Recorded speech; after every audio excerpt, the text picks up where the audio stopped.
Boeing का 737 max दुनिया में सबसे ज़्यादा बिकने वाले विमानों में से एक था, लेकिन दो नए 737 मैक्स विमान उड़ान भरने के कुछ मिनटों के बाद ही दुर्घटनाग्रस्त हो गया। महज 5 महीने के अंतराल में हुई ये दो दुर्घटनाएं बोइंग की तरफ से हुई गंभीर चूक की ओर इशारा करती है। आमतौर पर इस तरह की दुर्घटना की स्थिति में संयुक्त राज्य अमेरिका की विमान एजेंसी FAA द्वारा पहली कार्रवाई की जाती है, लेकिन इस बार चीन ने सबसे पहले कार्रवाई की। सबसे बड़ी एयरलाइन और सबसे भरोसेमंद विमान एजेंसी को पीछे करने के चीन के कदम ने सचमुच दुनिया को चौंका दिया। दो मुख्य कारण थे जिन्होंने चीन को ऐसा कदम उठाने के लिए प्रेरित किया। पहला यह कि 737 मैक्स विमानों में से अधिकांश का उपयोग उनकी अपनी एयरलाइनों द्वारा किया जाता है। एक दूसरा कारण जिसके बारे में ज्यादातर लोग नहीं सोचते हैं वह यह कि चीनी विमान निर्माता कॉमेक 737 मैक्स के प्रतिद्वंदी का निर्माण कर रहा है। आज का वीडियो कॉमेक C919 विमान के बारे में है, जिसे चीन द्वारा उसी श्रेणी में बोइंग के 737 मैक्स और एयरबस के A320 नियो के विकल्प के रूप में विकसित किया गया है।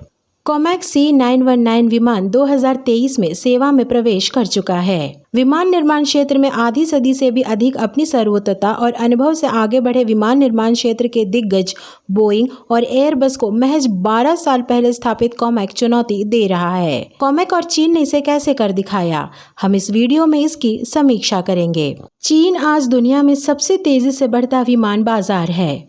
चीन में वर्तमान में प्रतिवर्ष 50 मिलियन हवाई यात्री हैं, लेकिन 2035 तक यह संख्या 125 मिलियन तक पहुंचने का अनुमान है। उम्मीद है कि चीन लगभग 1.3 ट्रिलियन डॉलर की लागत से लगभग 9,000 नए विमान खरीदेगा। इनमें 737 मैक्स या A320 नियो जैसे नैरो बॉडी वाले विमान होंगे। इसकी वजह यह है कि ये विमान चीन की ज़रूरतों के लिए सबसे मुफीद हैं। इन विमानों में चीन और पड़ोसी देशों के भीतर कहीं भी सबसे अधिक कुशलता से यात्रा करने की सुविधा है। वर्तमान में चीनी एयरलाइंस बोइंग और एयरबस विमानों का लगभग समान रूप से उपयोग कर रहा है। इसके लिए चीन दोनों कंपनियों को सालाना 35 अरब डॉलर का भुगतान कर रहा है। उन्होंने गणना की है कि अपना विमान बनाकर वे इसका अच्छा हिस्सा प्राप्त कर सकते हैं और विदेशी बाजार पर भी कब्जा कर सकते हैं। Commercial aircraft corporation of China limited या कॉमेक की स्थापना 2008 में इस लक्ष्य को ध्यान में रखकर की गई थी।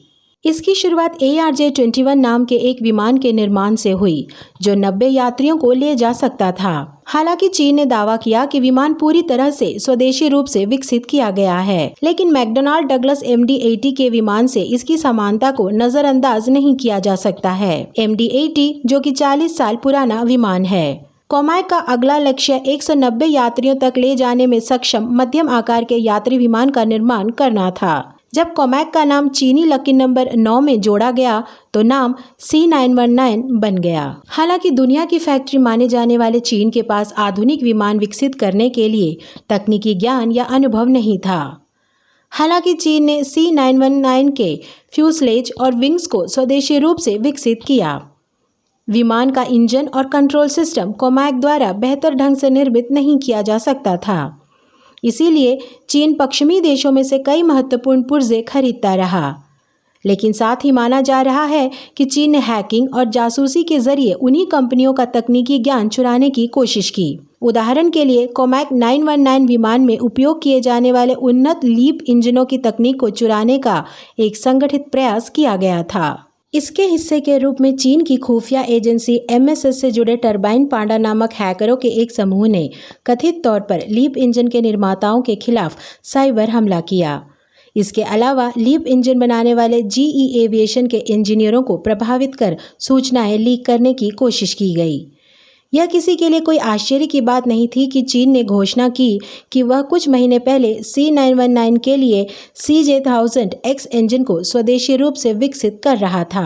इन तकनीकों को अपने दम पर विकसित करने में वर्षों का शोध और भारी निवेश लगता है, लेकिन जेट तकनीकों को शॉर्टकट के जरिए अपनाकर विमान को कम लागत पर बाजार में लाना संभव है। यह पहली बार नहीं है जब चीन ने इस तरह की हरकत की है। आज चीन में निर्मित कई उत्पादों के पीछे की तकनीक जैसे इलेक्ट्रॉनिक उपकरण, कार, हाई स्पीड रेल और हथियार अन्य देशों में उत्पन्न हुए थे। हालांकि C919 ने 2023 में सेवा में प्रवेश कर लिया है। इस विमान के लिए अब तक 1000 से ज़्यादा ऑर्डर मिल चुके हैं। ये सभी आदेश चीन की राज्य नियंत्रित एयरलाइनों के हैं। इसके अलावा कॉमेक को एशिया और अफ्रीका के कई देशों में भी बाजार मिलने की उम्मीद है, जहां चीन का प्रभाव है। चीन 737 मैक्स की विफलता का फायदा उठाने की कोशिश कर रहा है। इथियोपिया के 737 मैक्स विमान के दुर्घटनाग्रस्त होने के तुरंत बाद शंघाई में उनके चीन प्रतिनिधि कॉमेक के शोरूम की यात्रा से एक स्पष्ट संकेत मिलता है।